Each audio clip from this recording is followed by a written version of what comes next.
বন্দরনগরী চট্টগ্রামে আগামীকাল থেকে জমে উঠছে বাংলাদেশ প্রিমিয়ার লিগ ক্রিকেট। চট্টগ্রামের জহুর আহমেদ চৌধুরী স্টেডিয়ামে দিনের প্রথম ম্যাচে দুপুর ১:৩০টায় মুখোমুখি হবে ঢাকা ক্যাপিটালস ও ফরচুন বরিশাল। ৭ ম্যাচে মাত্র একটি জয় নিয়ে তালিকার তলানিতে ঢাকা।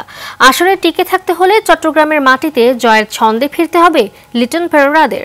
আর তৃতীয় স্থানে থাকা বরিশাল পয়েন্ট তালিকায় এগিয়ে যেতে চায় দাপট নিয়ে। তাই ম্যাচের আগে দু দলই অনুশীলনে ছিল বাড়তি মনোযোগী। সন্ধ্যা ৬:৩০টার দিনের দ্বিতীয় ম্যাচে খুলনা টাইগার্সের বিপক্ষে লড়বে চিটাগং কিংস।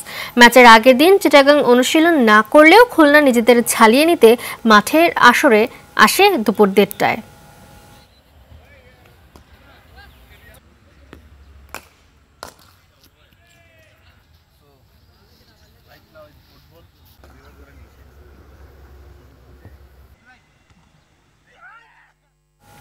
দর্শক, চট্টগ্রামের জহুর আহমেদ চৌধুরী স্টেডিয়াম থেকে দলগুলোর সবশেষ প্রস্তুতির খবর জানাতে যোগ দিচ্ছেন সহকর্মী মাহফুজুল ইসলাম।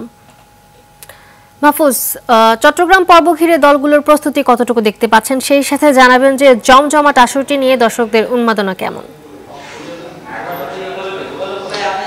এর আগে আপনি যেমনটি দর্শকদের জানাচ্ছিলেন যে আজকের অনুশীলনের খবর, আজকের অনুশীলনে দুই দলই কিন্তু পুরো 2 ঘন্টার যে সেশন সেটি সম্পন্ন করেছে। একটু আগে আমরা প্রেস কনফারেন্স রুমে আছি, একটু আগে তানজিদ তামিম তিনি কথা বলেছেন এবং যেটি বলছিলেন ঢাকা ক্যাপিটালস এই একটি ম্যাচ জিতে টেবিলের তলানিতে আছে। এই চট্টগ্রাম পর্বে তাদের আসলে ডু অর ডাই একটা পর্ব, সেখান থেকে তারা ঘুরে দাঁড়ানো ছাড়া উপায় নেই, সেটি কিন্তু বলে গেলেন। এবং আজকে আমরা দেখেছি যে আজকে বরিশাল কিন্তু একদম পুরোদমে প্র্যাকটিস করেছে।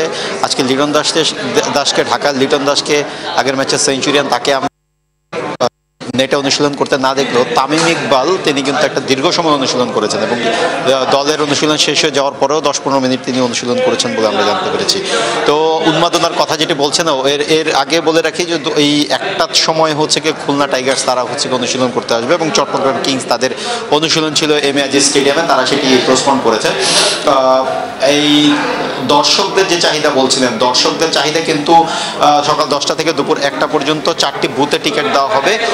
স্টেডিয়াম সংলগ্ন যে বুথটি, সেই বুথটিতে আসলে খুব বেশি ভিড় দেখা যায়নি, কিন্তু এমিয়াজি স্টেডিয়াম সংলগ্ন যেই বুথটি সেখানে আগ্রহটা বেশি। ধন্যবাদ আপনাকে।